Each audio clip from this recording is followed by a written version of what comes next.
The U.S. Secretary of Defense and the head of the Joint Chief of Staff have presented the Pentagon's budget for the next financial year. Lloyd Austin confirmed that the growing ties between China, Russia, North Korea and Iran are disturbing.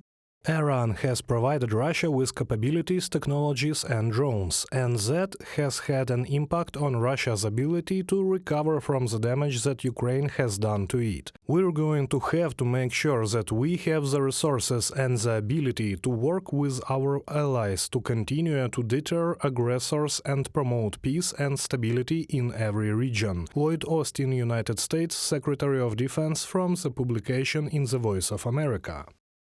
The Pentagon's 2025 budget request includes more than $48 billion for naval and shipbuilding capabilities, more than $61 billion for the Air Force, and $13 billion to strengthen the Army and Marine Corps. The Department of Defense, in cooperation with the U.S. President's administration, has requested over $33.5 billion to strengthen Space Force and $14.5 billion to develop and implement advanced cybersecurity tools. More than $49 billion are planned for modernization of three components of the nuclear triad.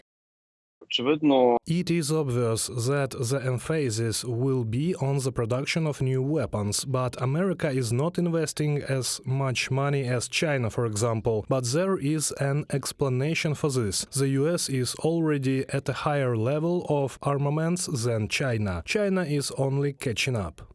The new U.S. defense budget should help strengthen ties in the Indo-Pacific region, in NATO and in the Ukraine Defense Contact Group. According to Austin, this will help counter the critical threat of Russia. Therefore, helping Kyiv remains a priority for Washington. In response to the congressman's questions, the Pentagon chief said that Ukraine needed air defense systems most of all.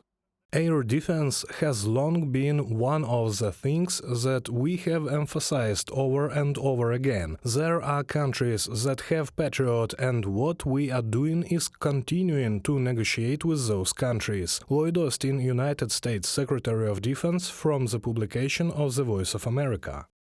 Washington and Kyiv continue to negotiate a bilateral agreement on security guarantees and are formalizing the details. No matter when this war ends, no matter how this war ends, Ukraine will still have a long border with Russia and they will still have legitimate security needs. John Kirby, United States National Security Council Coordinator for Strategic Communications, in a comment to The Voice of America.